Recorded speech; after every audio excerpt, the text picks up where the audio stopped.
વૈષ્ણવ આજે નંદ મહોત્સવની આ ઉત્સવની દરેક વૈષ્ણવની વધાઈ. હવે આજે શરૂઆતમાં સત્સંગ શરૂ કરતાં પહેલાં જ એક નંદ મહોત્સવનું કીર્તન વિનોદા આપને શ્રવણ કરાવશે. પછી આપણે 7મા અધ્યાયનો સત્સંગ શરૂ કરીશું. मैया ज तो गोकुल गाँव कैसो रह्यो फूल के माई आज तो गोकुल गाम कैसो रह्यो फूल के कैसो रह्यो फूल के माई कैसो रह्यो फूली के माई आज तो गोकुल गाम कैसो रह्यो फूली के घर फूले दिसे जैसे संपत्ति समूल के माई आज तो गोकुल गाम कैसो रह्यो फूली के फूली फूली घटा आई घर हरी घूमी के फूली फूली बरखा होते जर लायो झूमी के माई आज तो गोकुल गाम कैसो रह्यो फूली के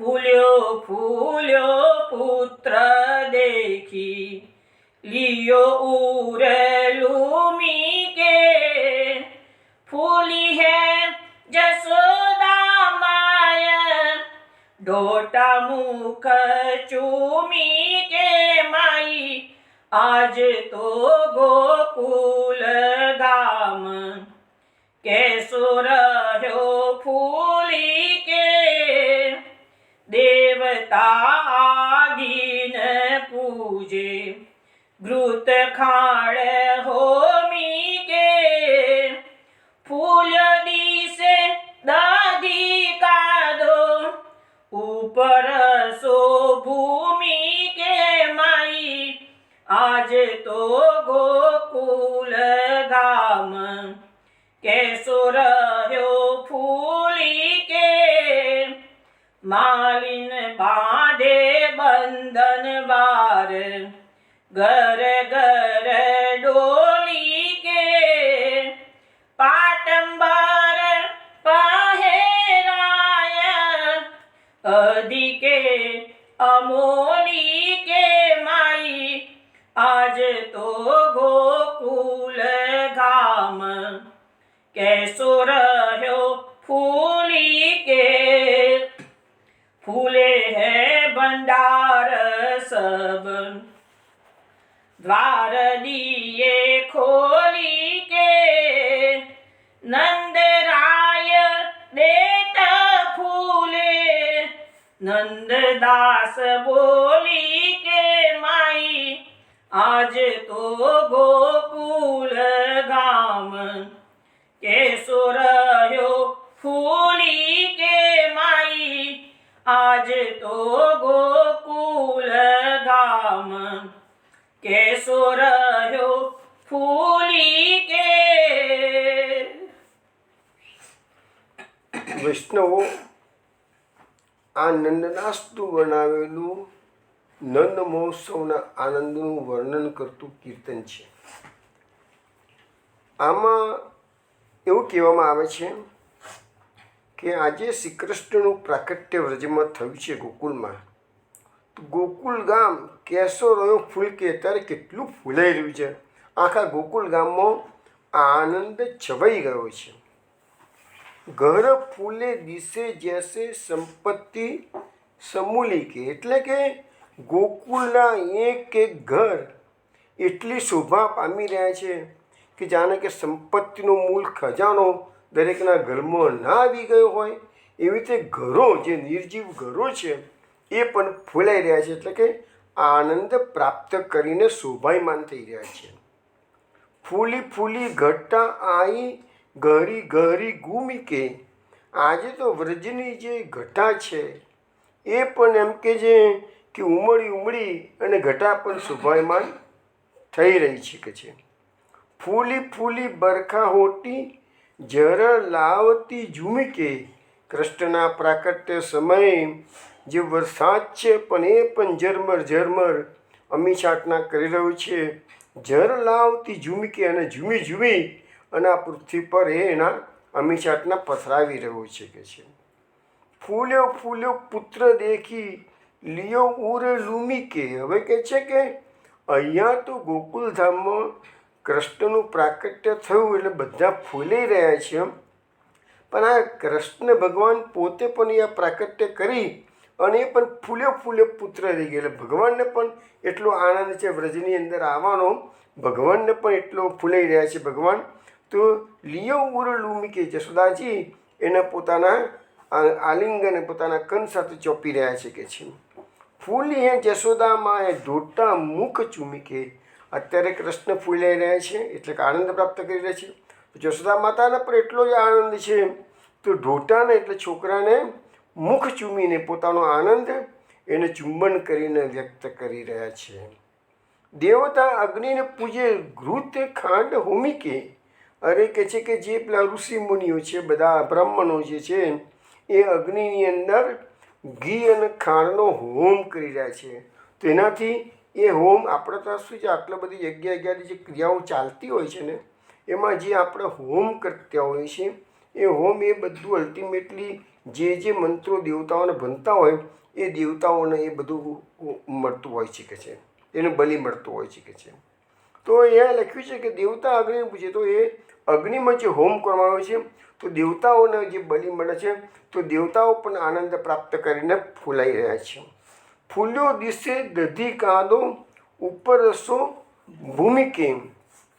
હવે કહે છે કે આ એટલો બધો દધી એટલે દહીંનો કાદવ અહીંયા થઈ ગયો છે ભૂમિ ઉપર કે છે, તો એ પણ ભૂમિ પર પથરાઈ અને એ પણ એકદમ આનંદ પ્રાપ્ત કરી રહ્યું છે. બધું જ ટૂંકમાં બધી વસ્તુઓ અહીંયા આનંદ. આ કે કૃષ્ણ ભગવાનનું સ્વરૂપ કેવું છે, આનંદ માત્ર કર પાદ મુખો ધરાદી. તો એ જગાડે કૃષ્ણ બિરાજતા હોય તો આનંદ સિવાય બીજું કંઈ હોય જ નહીં. તો અહીંયા બધું જ આનંદમય ફૂલી રહ્યા છે, એટલે મીન્સ કે આનંદ પ્રાપ્ત કરી રહ્યા છે. માલીને બાંધે બંધનવાર ઘર ઘર ડોલીકે. તો જે માલન લોકો જે છે એ પણ ઘેર ઘેર ફરીને બંધનવાર એટલે તોરણો બાંધી રહ્યા છે. પાટંબર પહેરાએ અધિક અમોલિકે. નંદરાયજી જેટલા બધા આવ્યા છે, ગોપ ગોપી બ્રાહ્મણ માગધ સૂત, બધાને સુંદર સુંદર અમૂલ્ય અમૂલ્ય વસ્ત્રો પહેરાવી રહ્યા છે કે છે. ફૂલે ભંડાર સવ દ્વાર દિયે ખોલી કે. આજે તો નંદરાયજીના જે ખજાનો છે, ભંડાર છે, એ પણ એટલો બધો ફૂલાઈ ગયો છે કે ઓટોમેટિકલી ખુલી ગયો છે બધું બ્રહ્માંડ. નંદરાયજી વિચારતા નથી કે આટલું આપવું કે આટલું ના આપવું. જે હાથમાં આવ્યું અને જીને જો ચાંચો શું દિન સરંદાય ધરી, એટલે જેને જે માગ્યું એ બધું નંદરાયજી આપ્યું છે. ભંડાર ખોલી નાખ્યા છે, લઈ જાઓ કે છે, બસ કે છે. નંદરાય દેત ફૂલે નંદદાસ બોલી કે. આ છેલ્લી જે લીટી છે એ વૈષ્ણવ સમજવાની જરૂર છે. તો અહીંયા શું કહે છે કે કીર્તન કોણે બનાવ્યું? નંદદાસજી બનાવ્યું. અને દાન કોણ આપી રહ્યું છે? તો નંદરાયજી આપી રહ્યા છે. તો નંદદાસ અને નંદરાય બે શબ્દો આવ્યા. તો નંદરાયજી આટલું બધું દાન આપી આપીને ફૂલાઈ રહ્યા છે, એટલે આનંદ પ્રાપ્ત કરી રહ્યા છે. તો નંદદાસજી કહે છે હું તો ખાલી આ કીર્તન ગાઈને એટલે કે બોલીને ફૂલાઈ રહ્યું છું. જો નંદદાસ નંદરાયજી આપીને ફૂલાય છે અને નંદદાસજી બોલીને ફૂલાય છે. ફરક આટલો છે. હવે બીજી કોઈ જગ્યાએ એવું પણ સમજાવ્યું છે કે નંદરાયજી આટલું બધું દાન આપે છે તો નંદદાસને પણ બોલાવીને કે છે નંદદાસ બોલી કે. નંદદાસજીને બોલાવી અને નંદરાયજી નંદદાસને પણ દાન આપે છે. આવું અર્થઘટન કોઈ જગ્યાએ કર્યું છે. ખરું અર્થઘટન આ છે કે નંદરાય દેત ફૂલે એટલે આપીને ફૂલાય છે, નંદદાસ બોલી કે નંદદાસજી કહે છે હું તો ખાલી આ વર્ણન કરું છું અને આનંદ પ્રાપ્ત કરું છું, ફૂલાઈ જઉં છું કહે છે.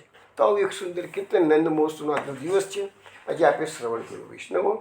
હવે આપણે કથામાં પ્રવેશ કરીએ છીએ.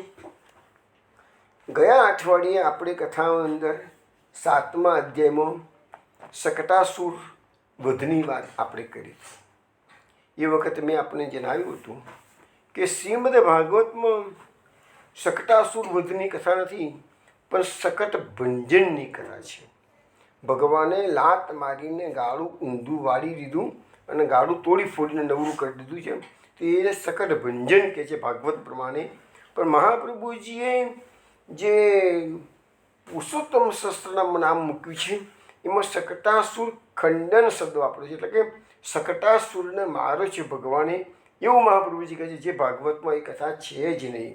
એટલે આ નામ મહાપ્રભુજીએ પુરાણમાંથી લીધું હોય એવું મને લાગે છે, અને એમાં બી બ્રહ્માંડ પુરાણમાંથી આ નામ લીધું છે. એ વાત ગયા અઠવાડિયે આપણે જણાવી હતી. શકટ ભેદન બાળ ચરિત્રાયણમાં એવું નામ મહાપ્રભુજીએ ત્રિવિધ નામાવલી મૂક્યું. એટલે ત્રિવિધ નામાવલીમાં શકટ એટલે ગાળું તોડી નાખ્યું છે એની વાત કરી, અને પુરુષોત્તમ શાસ્ત્રમાં શકટાસુરને માર્યો એની વાત કરી છે. હવે ગયા અઠવાડિયે આપણે બધી વાતો થઈ ગઈ હતી. શકટાસુરનો જે પૂર્વજન્મ હતો ઉત્કચનો એની પણ મેં વાત કરી. ગયા અઠવાડિયે આપણે કાગાસુર વધ, આમ તો ભાગવતમાં કાગાસુર વધની વાત નથી આવતી, છતાંય એ સુરદાસના પદોના આધારે મેં કાગાસુર વધનું વર્ણન કર્યું હતું. પછી શ્રીધર બ્રાહ્મણને, ભગવાને બ્રાહ્મણને કંસનો મોકલેલો બ્રાહ્મણ હતો શ્રીધર બ્રાહ્મણ, ભગવાને એને માર્યો નથી કારણ કે બ્રાહ્મણ અવધ્ય છે, એટલે ભગવાને એને અંગભંગ કરી દીધું, એની વાચા હાની લીધી. એ બધી વાતો પણ આપણે ગયા અઠવાડિયે કરી હતી. હવે આપણે અહીંયા જે ભગવાને ગાળું તોડી નાખ્યું એના માટે મહાપ્રભુજીએ જે આપણને સમજાવ્યું છે એ ફરીથી એક ટૂંકામાં તમને કહી દઉં કે જેવી રીતે ગાળાના 2 ચક્રો ભગવાને લાત માર્યું અને 2 ગાળું તોડી નાખ્યું તો 2 ચક્રો તૂટી ગયા. તો 2 ચક્રો એટલે કયા છે? તો મહાપ્રભુજીએ જે સુબોધનીજીમાં સમજાવ્યું છે કે ગાળાના 2 ચક્રો એટલે કાલરૂપી આપણા 2 ચક્રો, એટલે જન્મ મરણના 2 ચક્રો. હવે 2 ચક્રો 2 ગાળાને જોડતી જે ધરી હોય એ આપણા માટે અહંકાર કહેવાય. ભગવાનનું ચરણ એટલે કે ભક્તિ થઈ, ચરણ એટલે ભક્તિનો એક અંશ થયો. તો આ જે લોકો વૈષ્ણવો ભક્તિ પ્રાપ્ત કરેલી હોય એનો અહંકાર ઓટોમેટિકલી તૂટી જ જાય. કે એનો અહંકાર હોય તો માનજો કે તમે જે ભક્તિ કરો છો એ ભક્તિ બરાબર નથી, કારણ કે ભગવાનના મહાપ્રભુજીની થિયરી તો કોઈ સંજોગોમાં કોઈની તાકાત નથી કે મહાપ્રભુજીની થિયરી પર કોઈ આંગળી અડકાડી શકે. એટલે પરફેક્ટ જ હોય, વાણીના પતિ છે, વાંક પતિ છે, એટલે કે એમાં આંખો મીચીને માની જ લેવાનું હોય. તો ભક્તિ માર્ગમાં ભગવાનનું ચરણ એટલે ભક્તિનો એક અંશ, એનો સ્પર્શ થાય તો ગાળાની ધરી એટલે કે અહંકાર તૂટી જાય. અહંકાર તૂટી જાય તો જન્મ મરણના ફેરામાંથી તમને મુક્તિ મળી જાય. એટલે મુખ્ય વસ્તુ છે અહંકાર. અને ગઈ વખતે બીજી સપ્તાહે હતી વસ્તુઓ, આ જ વસ્તુ મહાપ્રભુજી બીજી રીતે પણ સમજાવેલું છે કે જન્મ મરણની જગ્યાએ અહમતા મમતા અને અહંકારની જગ્યાએ આસક્તિ. જો આસક્તિઓ તમારી અહમતા મમતા નીકળી જાય, આસક્તિઓ નીકળી જાય તો પછી તમારે કૃષ્ણમાં પ્રેમ થવામાં કશું બાકી રહે નહીં. તો એ ચરણનો આશ્રય આપણને જે કરવાનું છે, દધઈને ચરણ અને કેરો ભરોસો આપણે બોલીએ છીએ ને, તો આપણે મહાપ્રભુજીના ચરણનો આશ્રય, ઠાકોરજીના ચરણોનો આશ્રય એ જો દૃઢ કરી દીધું હશે તો આપણું આ સંસારનું જે આસક્તિનું ગાડું છે એ ઓટોમેટિકલી તૂટી જશે કે છે.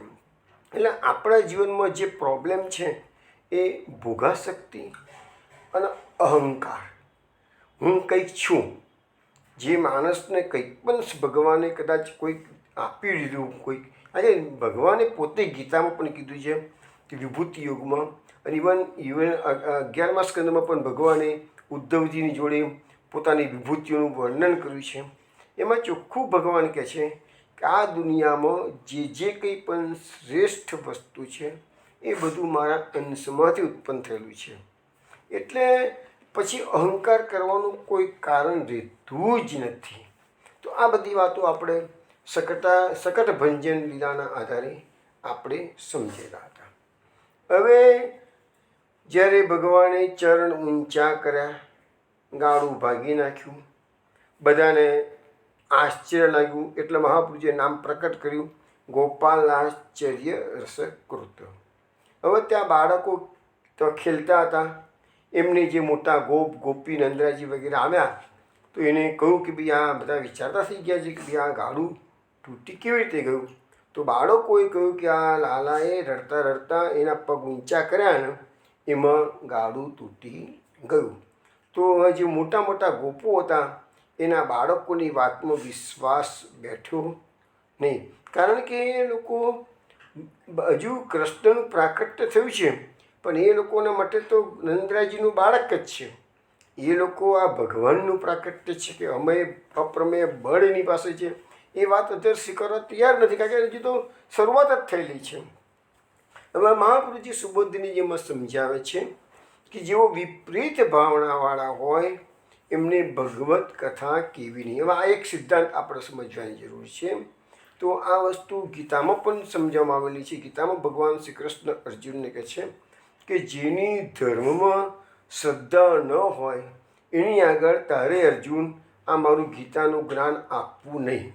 અને એવી જ રીતે અહીંયા પણ મહાપ્રભુ સુબોધનીજીમાં આ સમજાવે છે કે બાળકોએ તો કહી દીધું કે આ લાલાએ લાત મારીને ગાળું તોડ્યું છે, પરંતુ ભગવાનનું જે પ્રમેય બળ છે એ આ જાણતા મોટા ગોપો જાણતા નથી, એટલે એને એમની વાતોમાં વિશ્વાસ આવ્યો નહીં.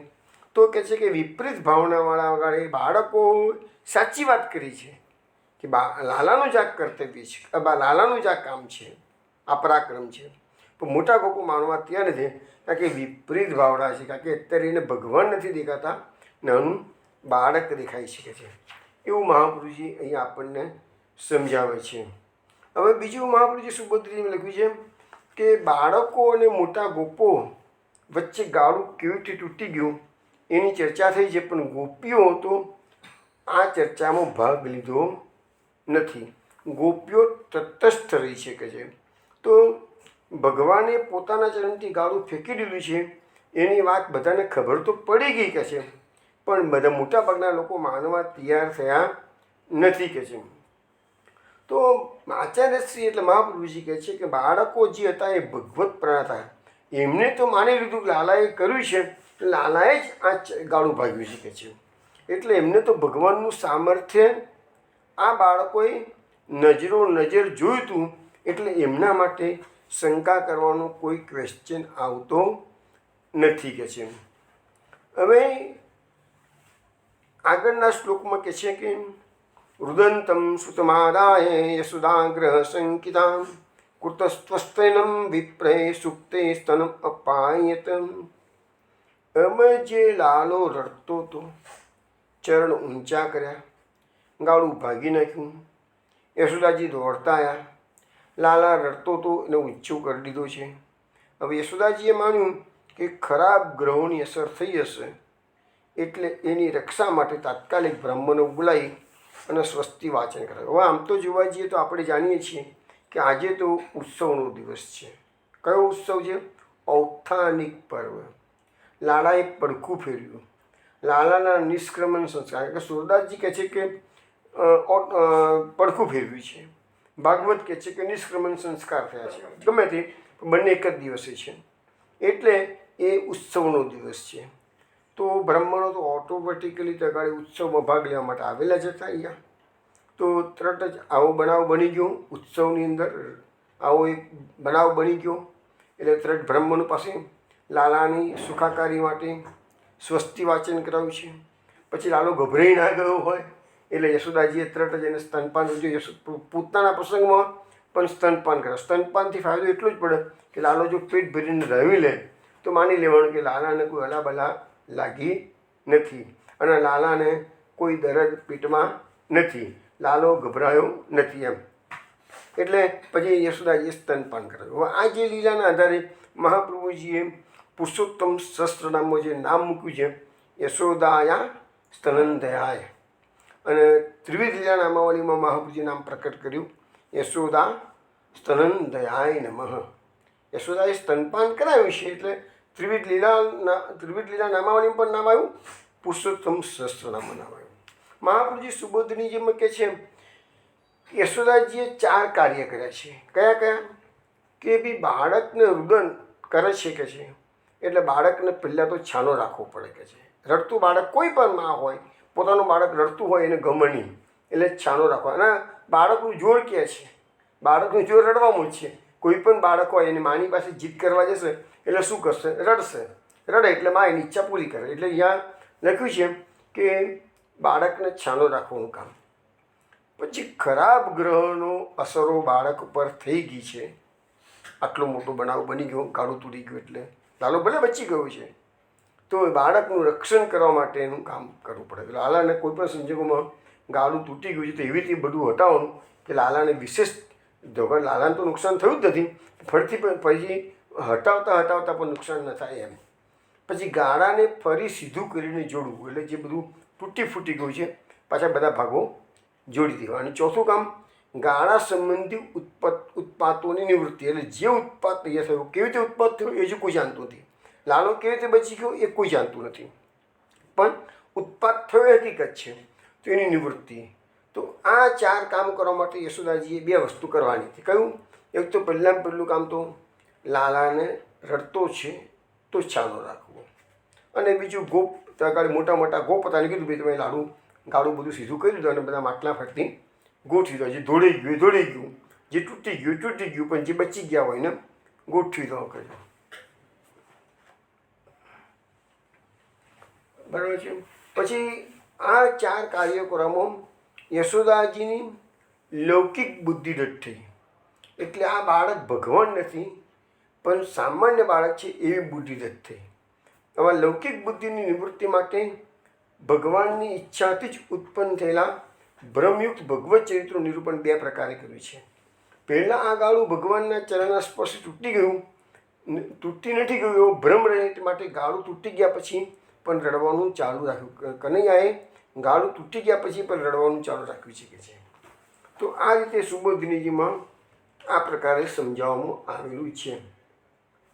હવે આગળના શ્લોકમાં કહે છે કે પૂર્વવત સ્થાપિતમ ગોપેર બલિભિ સ પરિચ્છદમ વિપ્રાહુત્માચર્યાન ચક્રુર દધિ અક્ષત કુશાંબુભિ. એટલે કહે છે કે બળવાન ગોપોએ ગાળાને એના બધા ભાગો સાથે પેલાની જેમ ગોઠવી દીધું.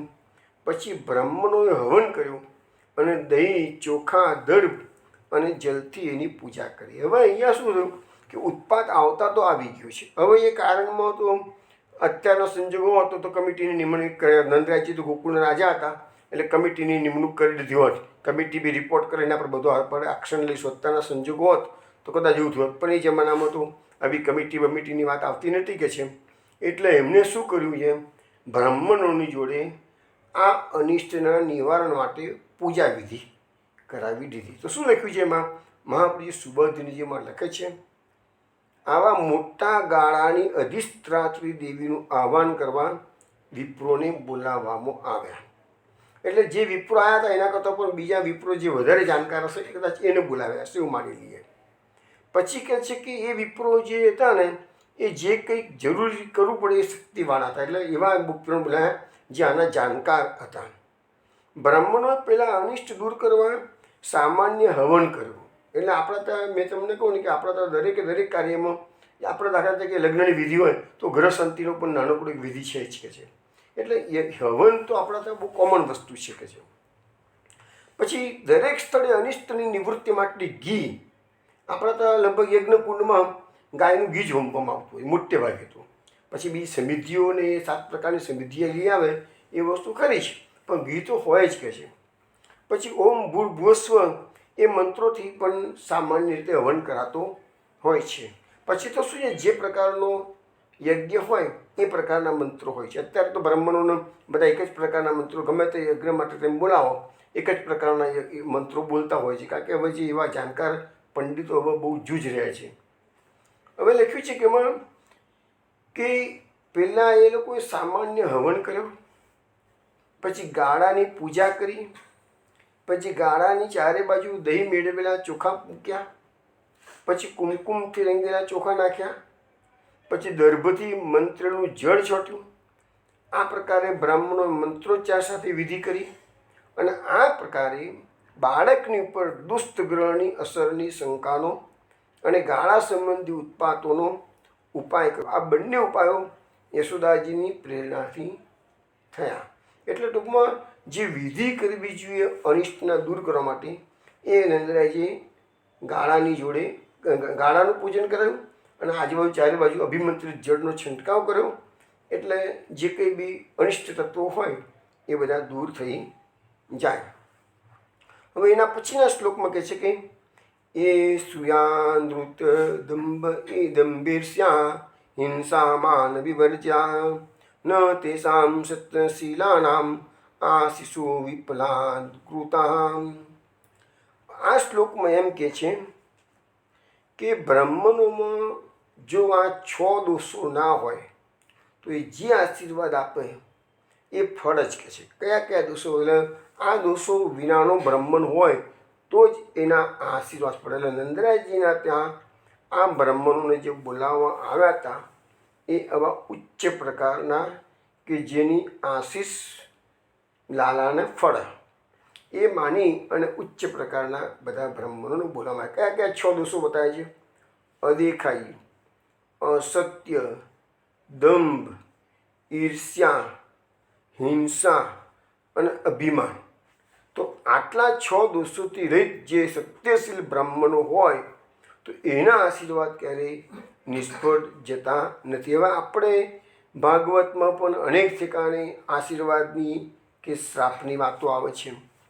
એ સિવાય આપણે ઋષિમુનિઓની ઘણી વાતો સાંભળેલી છે કે જે ભાગવતમાં પણ ન આવતી હોય, પણ જોઈએ છીએ કે લગભગ આપણા જે સિદ્ધ પુરુષો થઈ ગયા એ બધાના શાપ હોય કે આશીર્વાદ હોય એ ફળ છે. અને પણ એટલું ખરું કે જે સંત પુરુષો શાપ આપે છે એમાં પણ એનું કલ્યાણ જ સમાયેલું હોય છે. એ પણ એટલી જ હકીકત છે કે છે. તો અહીંયા આપણને આ બતાવ્યું છે કે આ બ્રાહ્મણોના જે 6 દોષો છે એ ના હોવા જોઈએ તો જ હશે. હવે એમને એમ બ્રાહ્મણ ગમે તેટલો વિદ્વાન હોય, ગમે તેટલો પંડિત હોય, પણ આ 6માંથી એક પણ દોષ હોય તો એના આશીર્વાદ ફળતા નથી. મહાપ્રભુજીએ એટલા માટે તો આપણને જ્યારે વૈષ્ણવને સમજાવવા માટે જે સર્વનિર્ણય પ્રકરણ આપ્યું છે ને એમાં 227 નંબરની કારિકામાં પણ કીધું છે કે કડીકાળમાં દંભી પાખંડી ગુરુઓ, આ પેપરમાં પણ આપણે કિસ્સા વાંચીએ છીએ, દંભી પાખંડી ગુરુઓ ઘણા થઈ ગયેલા છે અને થશે જ કે છે, હજુ પણ થશે. તો એવાની આપણે ચુંગાલમાં ફસાઈએ નહીં. એટલે મહાપ્રભુજી 227 નંબરની કારિકામાં કીધું છે કૃષ્ણ શિવા પરમ વીક્ષ દંભાદિ રહિતમ નરમ શ્રી ભાગવત તત્વજ્ઞમ ભજે જિજ્ઞાસુરાદરાથ. એટલે મહાપ્રભુજી કહે છે કે કેવો ગુરુ તમારે કરવાનો? તો કૃષ્ણ શિવા પરમ વીક્ષ, શ્રી કૃષ્ણ શિવામાં તત્પર રહેતો હોય. દંભાદિ રહિતમ નરમ, દંભ વગેરે દુર્ગુણો, દંભ એકલું નહીં, દંભ વગેરે એટલા 6 દુર્ગુણ જે બતાવ્યા છે, દોષો બતાવ્યા છે, એના વિનાનો બ્રાહ્મણ હોય, કૃષ્ણ સેવામાં પારંગત હોય અને શ્રીમદ ભાગવત તત્વજ્ઞમ એટલે ભાગવતનો પૂરેપૂરો જાણકાર હોય તો એવાને તમારે ગુરુ બનાવવા જોઈએ. તો અહીંયા દંભાદિ રહિતમ નરમ શબ્દનો પ્રયોગ કર્યો છે. અને આપણો શ્લોક ભાગવતનો જે વાંચ્યો છે એમાં પણ મહાપ્રભુજી આપણને એ દંભ વગરનો હોય. એટલે દંભજી ગમે તેટલો મોટો વિદ્વાન હોય પણ જો દંભ વગેરે દુર્ગુણો એનામાં હોય તો પછી એને એના આશીર્વાદ કે શ્રાપ ફળતા જ નથી. એવું આપણને આ ભાગવતમાં સમજાવવામાં આવેલું છે. લખ્યું છે કે મહાપ્રભુજી સુબોધનીમાં બ્રાહ્મણના જે 6 દોષો છે એ એની સામર્થ્યને રોકનાર છે. એટલે એ ગમે તેટલી વિદ્યા ધરાવતો હોય, ગમે તેટલું તપનું આચરણ કરતો હોય, સ્વાધ્યાય કરતો હોય, પણ આ 6 દોષમાંથી એક દોષ હોય તો એની એ બધી જે વિદ્યા છે ને એ નિષ્ફળ જાય છે કે છે. પછી લખે છે કે અહીંયા કામ ક્રોધ અને લોભ એ વસ્તુની વાત નથી કરી. પાછી આમાં આ જે દોષો બતાવ્યા એમાં કામ ક્રોધ અને લોભ. હવે ગીતાની અંદર એવું કહેવામાં આવ્યું છે કે કામ ક્રોધ અને લોભ એ ત્રણેય નરકના દ્વાર છે, ગીતા બતાવે છે. એટલે કહેવાનો મતલબ એવો કે આ 6 દોષો હોય એ અને કામ ક્રોધ લોભ હોય એ બધું એ બધાથી એટલે મહાપુરુષ એક જ શબ્દમાં બધું આવી ગયું, દંભાદિ રહિતમ નર. તો દંભ વગેરે દુર્ગુણથી એમાં કામ ક્રોધ લોભ પણ આવી ગયા, અને આ 6 દોષો બતાવ્યા છે એ પણ આવી ગયા. એ બધાથી રહિત હોવો જોઈએ, તો જ એ તમારા ગુરુ બનવાના લાયક છે, અને તો જ પ્રભુની પ્રાપ્તિ કરે. જેને પ્રભુની પ્રાપ્તિ પોતે કરી નથી એ પોતાના સેવકોને પ્રભુ પ્રાપ્તિનો માર્ગ બી ક્યાંથી બતાવી શકવાના છે? એને કર્યો તો કહેશે કે હું આ માર્ગે ગયો છું અને મને પ્રભુની પ્રાપ્તિ થઈ.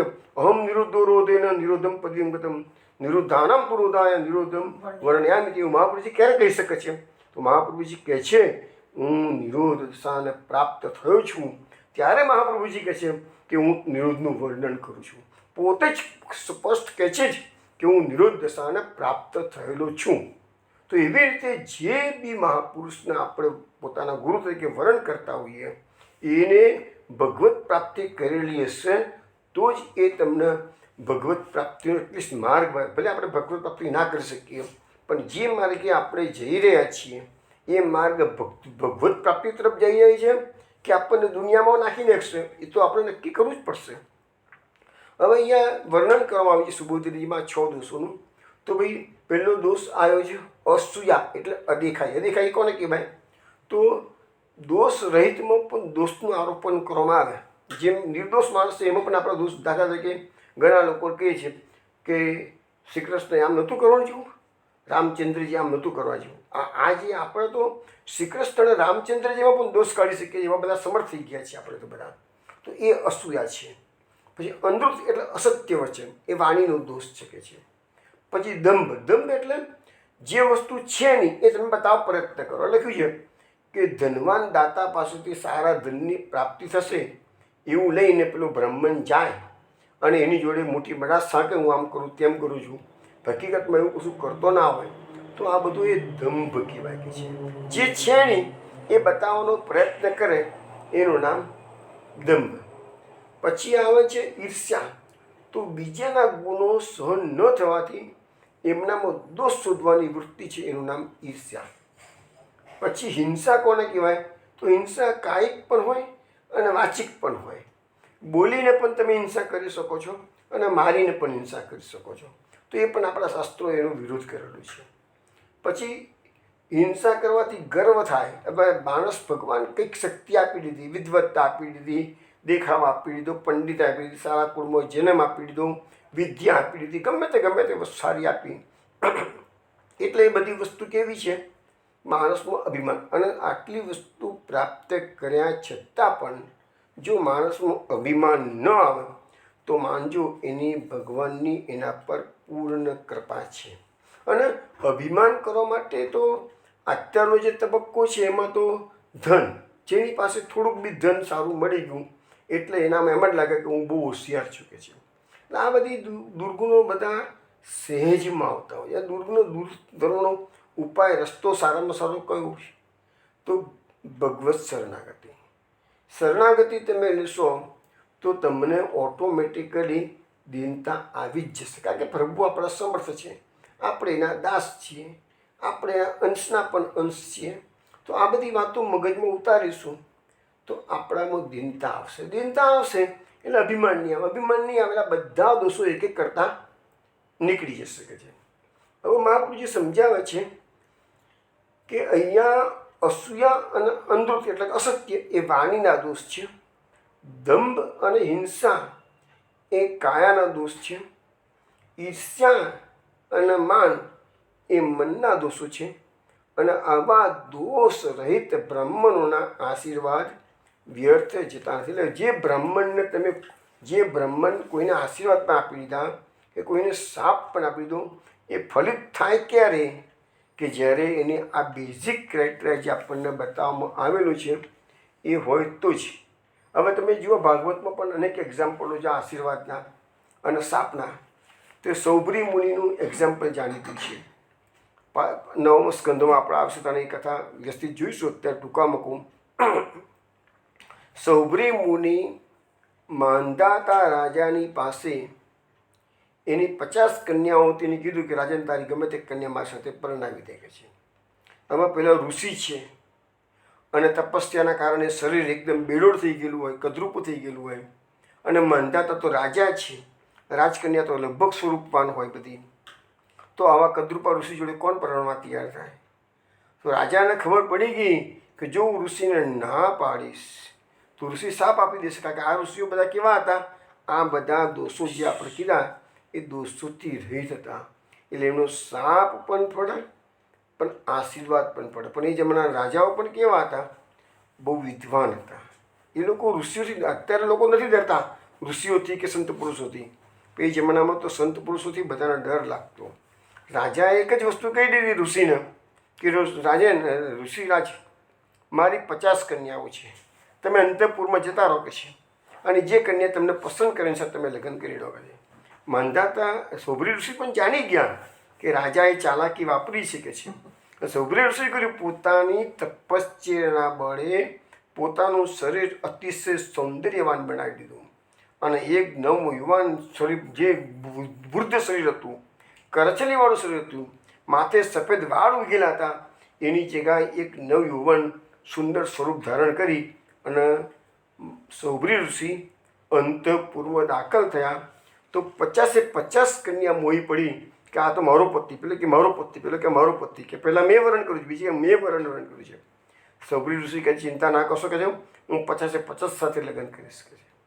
તો એ સૌભરી ઋષિ પોતાના તપશ્ચર્યાના બળે 50 કન્યાઓ સાથે લગ્ન કરે છે. એ બધી વાતો 9મા સ્કંદમાં આપણે જોઈશું ડિટેલ્સમાં. પણ એટલો બધો વૈભવી જીવન જીવ્યા છે અને પાછળથી એમને બધી પસ્તાવો થાય એ વાત જુદી છે. એવું બીજું, આમ તો એક્ઝામ્પલ ઘણા છે પણ 1-2 એક્ઝામ્પલ આપું. ગાંધી રાજાની પુત્રી સત્યવતી, એ પણ સ્વરૂપવાન હતી. એને દેખીને ઋષિક ઋષિને પરણવાની ઈચ્છા થઈ ગઈ. ઋષિક ઋષિએ કીધું ગાંધી રાજાને, તારી દીકરી મને પરણાવ. ઋષિ તો મેં કીધું ને કે ઋષિ તપસ્યા કરતા હોય, શરીર થોડુંક કરચલીવાળું, માથાના વાળ ધોળા એવું થઈ ગયેલું હોય, રાજકન્યા કેવી રીતે પરણાઈને? એટલે અહીંયા ગાંધી રાજાએ શું હોશિયારી વાપરી? તો ઋષિક ઋષિને કહે છે કે મારે તમને કન્યા આપવામાં જરાય વાંધો નહીં, પણ મારું એક નિયમ છે કે એક નિયમ મેં લીધો. શું નિયમ લીધો છે? તો કે જે મને 1000 ઘોડા, એવા ઘોડા કે જેનો એક કાન સફેદ હોય અને એક કાન કાળો હોય, એવા મને જે લાવી આપે એને જ મારે પરણાવો. આખો ઘોડો સફેદ પણ એક કાન એનો શ્યામ હોવો જોઈએ. હવે અહીંયા બી ઋષિક ઋષિ સમજી ગયા કે રાજાએ થોડીક હોશિયારી વાપરી છે કે છે. પણ ઋષિક ઋષિ પાસે તપસ્યાનું બળ હતું. સીધા કે સારું કે છે લઈ આપું તમને કહે. સીધા પહોંચી ગયા ક્યાં? વરુણ લોકમાં. અને વરુણ રાજાને જેને કીધું કે મને 1000 ઘોડા આપી દે કે છે, કે જેનો આખો ઘોડો સફેદ હોય અને એક કાન એનો શ્યામ હોય. વરુણ રાજા બી જાણતા હતા ઋષિ મુનિ છે, ના પડાશે જ નહીં. અને તરત 1000 ઘોડા આપ્યા. 1000 ઘોડા વરુણ લોકમાંથી લઈને રાજાની પાસે આવી ગયા. લે રાજા, આ 1000 ઘોડા પકડ, ચાલ તારી છોકરી મને પરણાવી દે. તો સત્યવતીના લગ્ન પછી ગાંધી ઋષિ સાથે ઋષિક ઋષિ સાથે થયા છે. અને આપણે થોડા વખત પહેલાં પ્રશ્નોત્તરીમાં આ વસ્તુ આવી હતી. અને કયું સંતાન થયું એમના ત્યાં? જે સંતાન થયું એનું નામ જમદગ્નિ ઋષિ. જમદગ્નિના પરશુરામ થયા. અને ઋષિ અને જે સત્યવતીની માતા હતી એનો જે ચરુ હતો, ચરુની અદલા બદલી થઈ ગઈ. એ બધી વાતો આપણે વખત કરીશું. અને એ જે વિશ્વામિત્ર થયા. વિશ્વામિત્રનો પ્રશ્ન મેં પૂછેલો થોડા વખત પહેલાં. તો આ બધી વસ્તુ એવી છે કે ઋષિઓના જીભના, અને દુર્વાસાનું નામ તો બહુ જાણીતું છે, સાપ આપવામાં પારંગત છે દુર્વાસા ઋષિ. તો આ આશીર્વાદ અને શ્રાપ, આ બંને ઋષિ, આ બધા ઋષિ મુનિઓના જીભના ટેરવા પડો. પણ એ ક્યારેય કેમ ફળે છે? કારણ કે એમને આ 6 પ્રકારના દોષો હોય નહીં. હવે આપણા પુષ્ટિ માર્ગમાં પણ આપણા જે 84 વૈષ્ણવની વાર્તા વાંચીએ છીએ આપણે, તેમાં એક બધા મોટાભાગના વૈષ્ણવોની પાસે સામર્થ્ય ઘણું હતું, પણ એ વૈષ્ણવ સાચા અર્થમાં વૈષ્ણવ હતા. અત્યારે જે વૈષ્ણવોની વાત નથી કરતો હું, 84 અત્યારે એવા ઉત્તમ પ્રકારના વૈષ્ણવ છે, નથી એવું નથી કહેતો મારો ઓટો. પણ એ વખતના જે મહાપુરુષજીના ડાયરેક્ટ જે સેવકો હતા એમનું પણ કેટલું સામર્થ્ય હતું. તો તમને એક એક્ઝામ્પલ આપું કે નામ તો તમે બધા જાણો છો, માધવ ભટ્ટ કાશ્મીરી. એવું બનેલું કે જે ગામમાં માધવ ભટ્ટ કાશ્મીરી રહેતા હતા એ ગામમાં એવો એક બનાવ બન્યો કે એક મોટો ગ્રસ્ત રહેતો હતો. એનો એકને એક છોકરો મરી ગયો. એટલે પેલા ગ્રસ્ત ખૂબ દુઃખી થઈ ગયા, વિલાપ કરવા લાગ્યા. ગામના લોકો ભેગા થઈ ગયા અને કહી દીધું કે હું આ છોકરા વિના જીવીને શું કર્યું, હું પણ આ છોકરાની જોડે હવે મરી જઈશ કે છે. એટલે બધા વૈષ્ણવ ત્યાં થોડા આવેલા હતા. એટલે કીધું ભાઈ આ ગામમાં તો માધવ ભટ્ટ કાશ્મીરી જેવા વૈષ્ણવ રહેતા હોય તો પછી કોઈનું આવું દુઃખ આવે એ બને જ કેમ કે છે. આમાં તો એટલે પેલા ગ્રસ્તને ખબર પડી કે આ ગામમાં માધવ ભટ્ટ કાશ્મીરી નામના કોઈ સમર્થ વૈષ્ણવ રહે છે. એટલે પેલો ગ્રસ્ત તાત્કાલિક જ માધવ ભટ્ટ કાશ્મીરીના ઘેર જાય છે. એના ચરણમાં દંડવત પ્રણામ કરીને વિલાપ કરીને કહે છે કે તમે તો મોટા મહાપુરુષ છો, વૈષ્ણવ છો, મારો દીકરો મરી ગયો છે એને જીવાડી દો, નહીં તો હું પણ એની જોડે જોડે મરી જઈશ. અને તમને ખબર છે વૈષ્ણવમાં દયાભાવ હંમેશા હોય છે, અને દયા વિનાનો હોય એ વૈષ્ણવનું વૈષ્ણવતાનું લક્ષણ નથી છે. હવે આને દુઃખી જોયો. માધવ ભટ્ટ કાશ્મીરીને દયા આવી ગઈ. એટલે માધવ ભટ્ટે તાત્કાલિક એક શ્લોક લખી અને એમના જે સેવા બિરાજતી ઠાકોરજીની સમક્ષ એ શ્લોક મૂક્યો અને બોલ્યા. શ્લોક શું હતો? દયાલો અસમર્થસ્ય દુઃખા ऐव દયાલુતા વિશોધાર દક્ષસ્ય શાસ્ત્રેષુ એકસ્ય શોભના. આ શ્લોકનો અર્થ એવો થાય છે કે પ્રભુ તમે દયાળુ છો, તમે અસમર્થ પર દયા કરો એવા તમે છો.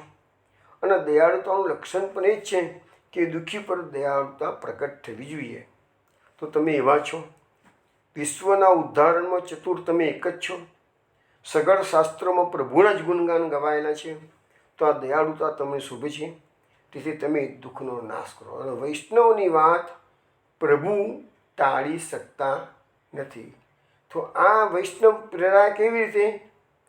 પેલાનું દુઃખ દર્દ જોઈ અને એમનું હૃદય પીગળ્યું. એટલે મેં ઠાકોરજીને વિનંતી કરી. હવે આ શ્લોક સાંભળીને ઠાકોરજીએ કહ્યું કે અરે તમને દયા આવી છે તો જા તમે જઈને કહો કે તારો દીકરો જીવ્યો. માધવ ભટ્ટે સેવાના રૂમમાંથી બહાર આવીને શેઠને કહ્યું, પેલા ગ્રસ્તને કીધું કે જા તારો દીકરો જીવી ગયો, બસ કે છે. તો ગ્રસ્તના મનમાં આ વાત જલ્દી બેસતી નથી કે કંઈ કોઈ દવા આપતા નથી, કોઈ મંત્રનું જળ કશું આપતા નથી, કોઈ મંત્ર આપતા નથી. ને ખાલી કહી દીધું કે છોકરો જીવી ગયો. પણ એ વિચાર કરે છે આવું તો બની શકે કે છે. એટલામાં તો એમના ઘેરથી માણસ આવ્યો ને કીધું ભાઈ તમારો દીકરો જીવી ગયો છે.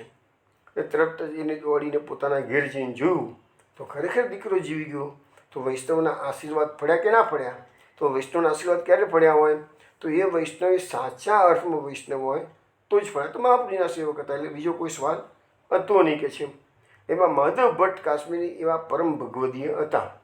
હવે સવાલ શું થયો કે માધવ ભટ્ટને વિચાર આવ્યો આ કાર્ય મેં કરતા તો કરી દીધું જ કે છે. આ સંસાર કેવો છે? અનેક લોકો દુઃખી છે. આ સંસારમાં સુખી કરતાં દુઃખી લોકો તમને વિશેષ જોવા મળશે. અને હવે જો આ ગામમાં રહે તો બીજે દિવસથી લાઈન લાગી જાય એમના તો કે મારું આ દુઃખ દૂર કરો, મારું આ દુઃખ દૂર કરો, મારું આ દુઃખ દૂર કરો. તો સેવા આપણી બાજુ પર રહી જાય. વૈષ્ણવનું કર્તવ્ય શું છે? કૃષ્ણ સેવાનું.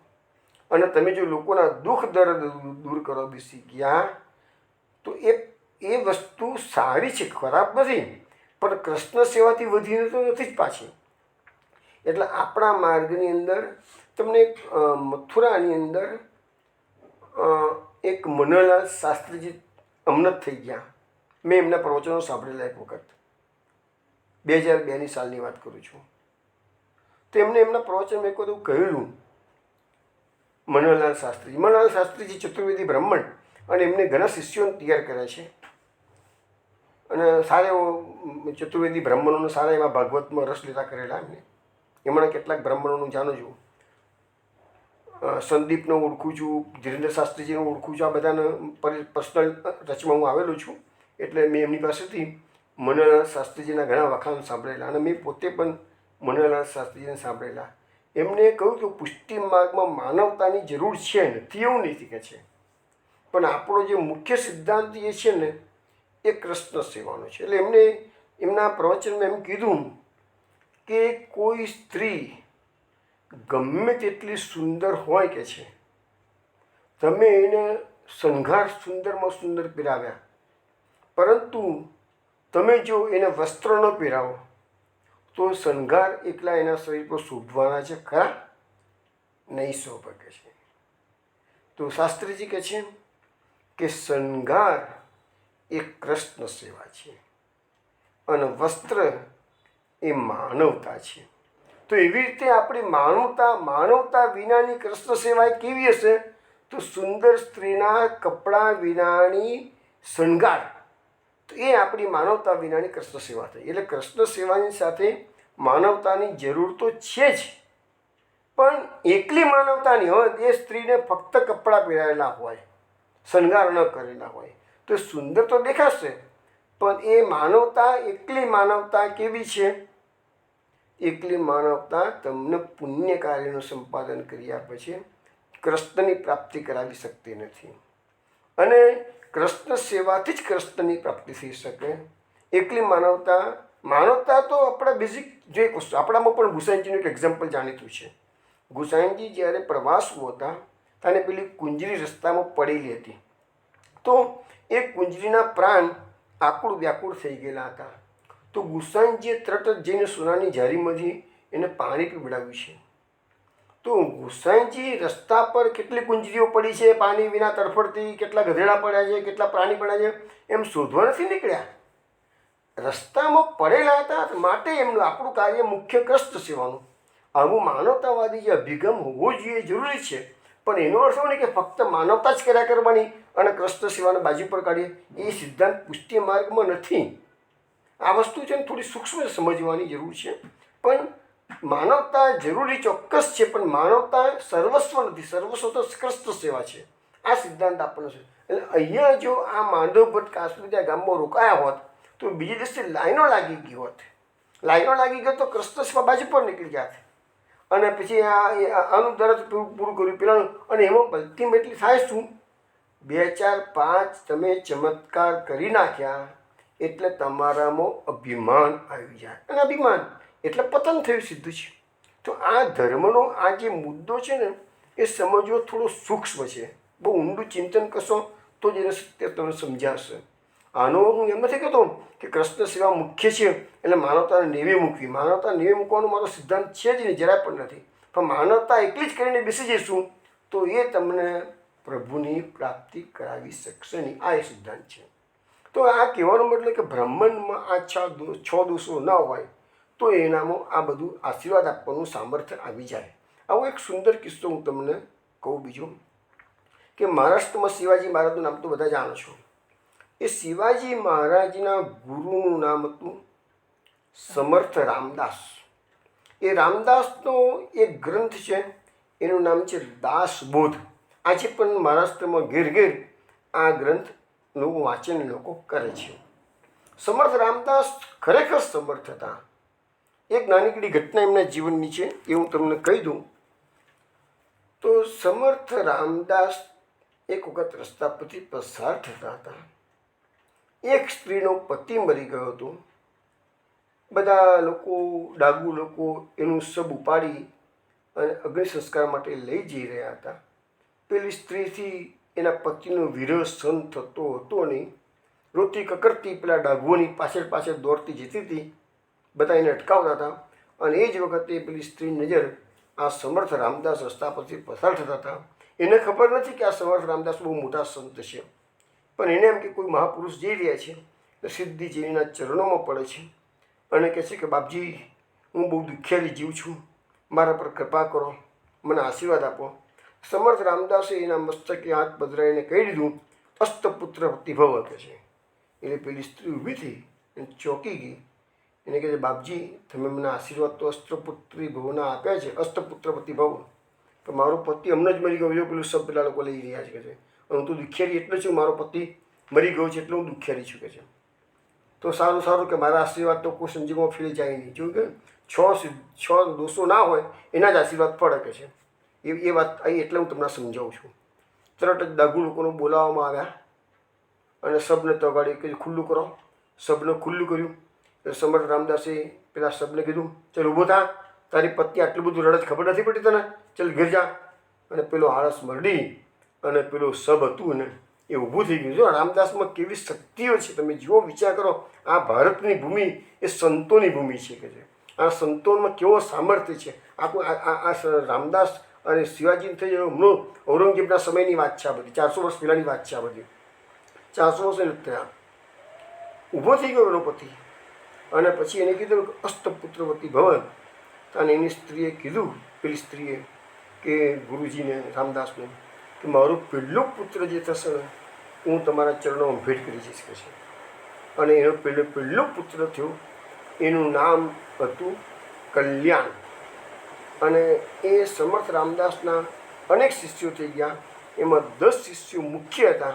આમાં સૌથી મેઇન શિષ્ય હતું, એનું નામ હતું કલ્યાણ. હવે એની એક સુંદર ઘટના હું તમને જલ્દી ફટાફટ કહી દઉં, સમય થઈ ગયો છે. પણ હવે આ કલ્યાણને બધા શિષ્યોમાં પણ એટલું બધું સમર્થ મૂક્યું હતું. રામદાસના શિષ્યો પણ એટલા સમર્થ હતા. હવે એ દિવસોમાં એવું બન્યું, એક દિગ્વિજયી પંડિત આખા ભારતમાં બધી જગ્યાએ શાસ્ત્રાર્થ કરતાં બધાને હરાવતો અનેક પ્રકારના ચાંદ પોતાના શરીર પર લટકાવેલા હતા, તામ્રપત્ર પર લખાણ, અને અહંકારી થઈ ગયેલો હતો. અને મારા જેવો પંડિત આખા ભારતમાં કોઈ છે જ નહીં કે છે. એમ કરીને કોઈકે કીધું, અને તું મહારાષ્ટ્રમાં જઈને રામદાસને હરાવું, સમર્થ રામદાસને, તો તું ખરો પંડિત કહે છે. એ તો બહુ સિદ્ધ પુરુષ છે કહે છે. એ પેલાનો અહંકાર એટલો બધો હતો કે છે, એમાં શું મોટી વસ્તુ છે કે છે, હું તો રામદાસને પણ હરાવી દઈશ. આખા ભારતના બધા પંડિતોને હરાવ્યા, તો રામદાસ મારા માટે શું વિષાત્મ છે કે છે. એટલે એ પોતાનો રસાલો હતો એ લઈને જે ગામમાં રામદાસ બિરાજતા હતા ત્યાં એ પંડિત આવવા માટે નીકળ્યો. હવે આ ગામમાં શિષ્યોને ખબર પડી ગઈ, રામદાસના શિષ્યોને, કે પેલો દિગ્વિજય પંડિત આ ગામમાં આવી રહ્યો છે અને અમારા ગુરુજીની જોડે શાસ્ત્રાર્થ કરવાનો છે. એટલે ગુરુજીને વાત કરી. રામદાસે કીધું કે ભલે આવો તો કે છે, આપણે લખ્યા કહીશું, અમે હરી ગયા, તું જીતી ગયો. એને એ જ જોઈએ છે ને, લખાણ જોઈએ છે ને, આપણે આપી દઈશું કે છે લખાણ. તો પેલા શિષ્યો કહે છે, પણ ગુરુજી આપ આટલા સમર્થ છો અને આવો એક માયાવાદી પંડિત ગમે તેવું હોય એની જોડે તમે શાસ્ત્રાર્થ કર્યા વગર લખાણ આપો છો કે છે. તો એમાં શું આપણો અહંકાર નથી કે એનો અહંકાર બહુ છે કે છે, તો અહંકારનો અહંકાર મારી શકે છે. આપણે એવાની જોડે કોઈ દડો પડવાનું જ નહીં. આવા વિતનના વાદમાં, વાદ વિવાદમાં સમર્થ પુરુષો ક્યારેય પડતા નથી હોતા કે છે. તો હું તો લખાણ આપી દઈશ કે છે. પણ શિષ્યોને આ વાત ના બીજી કે અમારા સમર્થ ગુરુ આવી રીતે આપી દે કે છે. તો શિષ્યો કહે છે, સારું આપણે ગુરુજી ના પાડે છે શાસ્ત્રાર્થ કરવાની અને લખાણ આપવાની કહે છે, પણ આપણે આપણી રીતે રસ્તો કરી દઈએ. આ કલ્યાણ હતો ને એ પણ સમર્થ રામદાસનો બહુ સમર્થ શિષ્ય હતો. એટલે એને શું કર્યું કે એને ખબર પડી ગઈ કે હવે પેલું પંડિત ગામની બહાર ફલાણી જગ્યાએ એને કંઈક મુકામ કર્યો છે આજે, અને કાલ સવારે ગામમાં એન્ટ્રી લેવાનો છે. અને રાત વાસો ગામની બહાર કોઈ જંગલમાં કે કોઈ નદીના કિનારે એને કોઈ ઝાડ નીચે રાત વાસો કરેલો. અને બધું એનો રસાલો પણ હતો. બધા આજુબાજુ બધા ઘણા લોકો સૂઈ ગયેલા હતા એના શિષ્યો, પેલા પંડિતના શિષ્યો. હવે આ કલ્યાણે 3 પ્રેતને હુકમ કર્યો કે જાઓ તમે પેલા રાત્રે સૂઈ ગયો છે એની ડાળખી પર જાઓ ને આ પ્રમાણે વાતો કરજો કે છે. એટલે પેલા 3 પ્રેત જે પંડિત જે ઝાડ નીચે સૂઈ ગયેલો એ ઝાડની ઉપર અડધી રાતે પેલા 3 પ્રેત કલ્યાણે મોકલેલા એટલે પહોંચી ગયા. એમાં 2 પ્રેત એ વૃક્ષની એક શાખા પર બેસવા માટે ઝઘડો કરે છે. પેલો કહે છે કે આ વૃક્ષ પર બેસવાનો અધિકાર, આ ડાળખી પર બેસવાનો અધિકાર મારો છે. એટલે બીજો પ્રેત કહે છે ના ના, કહે છે તારો કામ નથી, કહે છે અહીંયા તો હું બેસું, આટલી સરસ ડાળખી છે, મને બેસવા દે કે છે. તું કહે છે 2 ઝઘડે છે. એટલે ત્રીજું પ્રેત તગડ આવે છે. ત્રીજું પ્રેત કહે છે ભાઈ તમે 2 જણા છોકરા ઝઘડો છો, તને ખબર છે આ ડાળખી પર બેસવાનો અધિકાર આપણા 3માંથી કોઈનો નથી કે છે. આ નીચે પેલો પંડિત સુઈ ગયો છે ને કે છે, એ પંડિત સવારે ઉઠીને ગામમાં જશે, રામદાસ શસ્ત્રાર્થ કરશે, રામદાસ એને પહેલાં જ ધડાકે હરાવી દેવાના છે કે છે. અને પંડિત જેટલું અપમાન લાગશે ને તો આપઘાત કરીને મળી જશે, પ્રેત બનશે. તો એ પ્રેત બનીને આવશે ને તે પંડિત આમે બહુ જબરો છે કે છે.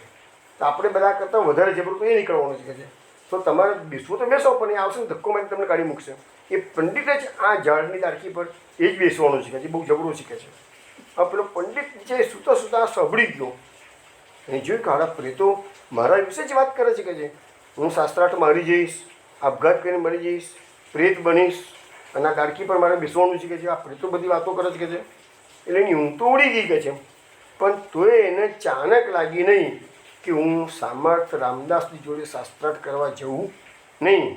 કેમ કે આ મને હું હરી જઈશ ને પછી પ્રેત બનીશ કે આવું બધા બોલે છે આ લોકો પ્રેતો. તો એ ના સુધર્યો. તો એ પેલો પંડિત સુધર્યો નહીં ના કે હું લડવા જઈશ અને સામર્થ રામદાસનો હરાઈશ, આવું જ એના મનમાં હતું.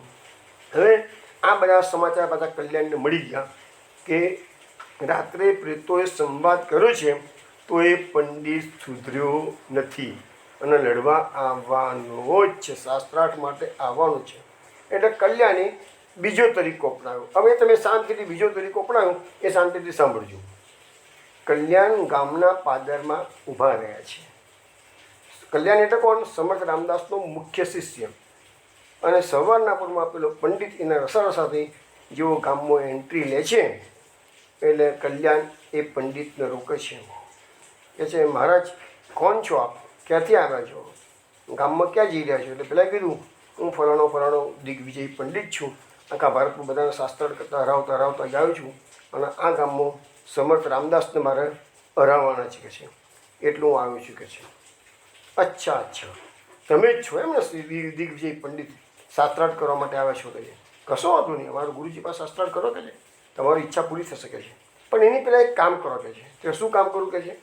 હવે એ જ વખતે ગામનો એક હરિજન ગામની બહાર મેલું નાખવા માટે જતો હતો. તમને ખબર છે પહેલાંના જમાનામાં હરિજનો ગામનું મેલું ઉપાડતા. એટલે પેલા કલ્યાણ જે હતો શિષ્ય, પેલા હરિજને બોલાવે, એ યા અહીંયા આવી ગયો. બિચારો બે હાથ જોડીને ઉભો ભરતો કે મારી કંઈ ભૂલ થઈ ગઈ છે, તો આ મહારાજ મને બોલાવી રહ્યા છે કે છે. તું કોણ છો કે છે? પેલા હરિજને પૂછે છે. તો કહું હરિજન છું. તું શું કામ કરું છું? તો કે ગામનું મેલું ઉપાડવાનું કામ કરું છું, હું સેવા કરું છું કે છે. મારી એક ફરિયાદ પર તમે જો ગ્રામ પંચાયતમાં જો મને એવોર્ડ મળેલું છે કે છે, મારી એક પણ ફરિયાદ તમારી પાસે નહીં આવી હોય, હું એટલું સુંદર તમારું કાર્ય કરું છું. અચ્છા, સારું. એટલે પેલા એ કલ્યાણે એક લાકડી હાથમાં લીધેલી અને તો રેતી પર ધૂળ એ ધૂળમાં એક લાઈન દોરી, લાકડીથી એ ધૂળમાં એક લાઈન દોરી. એટલે હરિજનને કીધું, હવે તું ઓળંગી જા. એટલે હરિજન પેલી લાઈન દોરેલી એને ઓળંગી ગયો. પછી પૂછ્યું, બોલ હરિજનને કીધું, બોલ બેટા, બોલ ભાઈ, તું કોણ છું? હવે તો હું વૈશ્ય છું. તું શું કરું છું? હું દેશાવરમાં સોના ચાંદીનો કરિયાનું અનાજનો ધંધો કરું છું કે છે. તો તને બધા ભાવ ખબર છે? હા કહે, ફલાણા દેશમાં આ ભાવ ચાલે, ફલાણા દેશમાં આ ભાવ ચાલે છે, ફલાણા દેશમાં આ ભાવ ચાલે છે. હું આનો ધંધો કરું છું. દેશાવરમાં મારા બહાનું ચાલે છે કે છે. મોટો સોદાગર છું કે છે. અચ્છા. પેલી લાકડીથી પછી બીજી એક લીટી દોરી. પેલાને જે હરિજન જે વૈશ્ય બન્યો હતો એને કહે છે, તું આ લીટી ઓળંગી જા. એ ઓળંગી ગયો. પછી બોલ, હવે તું કોણ છું કે છે? તો કે હું ક્ષત્રિય છું. તું શું કરું છું? કે હું યુદ્ધો લડવા જઉં છું કે છે, મોટા યુદ્ધો લડું છું કે છે. તો કઈ વિદ્યા તને આવડે છે? તો કે અસ્ત્ર વિદ્યા, શસ્ત્ર વિદ્યા, મંત્ર વિદ્યા, બધી વિદ્યામાં પારંગત છું કે છે હું કે છે. અને કહે છે કે તલવારબાજી, ઘોડેસવારી, પછી ધનુર્વિદ્યા, એ બધાની જે ડિટેલ્સ બધી એ ડિટેલ્સ એ બોલવા માંડ્યો કે છે. સારું. પછી બીજી પેલા કલ્યાણી લાકડીથી બીજી એક લીટી ધૂળમાં દોરી. હવે તું એને ઓળંગી જા કે છે. એ ઓળંગી ગયો. હવે તું કોણ છું? જો પેલો જે હરિજન હતો એ વૈશ્ય બન્યો એક સેકન્ડમાં છે. એનામાં સામર્થ્ય વૈશ્યનું આપ્યું, એક સેકન્ડમાં એનામાં ક્ષત્રિયનું સામર્થ્ય આપ્યું. હવે એનામાં કહે છે, તું કોણ છે? તો હું બ્રાહ્મણ છું. તું શું કામ કરું છું? હું યજ્ઞ કર્મ કરું છું. હું બ્રાહ્મણોને ભણાવું છું અને મારું કામ ભણવું અને ભણાવવાનું છે કે છે. યજ્ઞ કરવો અને કરાવવાનું મારું કામ છે કે છે. અચ્છા. એટલે બીજી લીટી દોરી. હવે તું કોણ છું? બોલ કે છે. હું અગ્નિહોત્રી બ્રાહ્મણ છું. તું શું કરું છું? હું 24 કલાક મારા ઘરમાં અગ્નિ પ્રગટાવી રાખું છું અને અગ્નિની ઉપાસના કરું છું કે છે. એટલે અગ્નિહોત્રી બ્રાહ્મણ છું કે છે. પછી એક બીજી લીટી દોરી.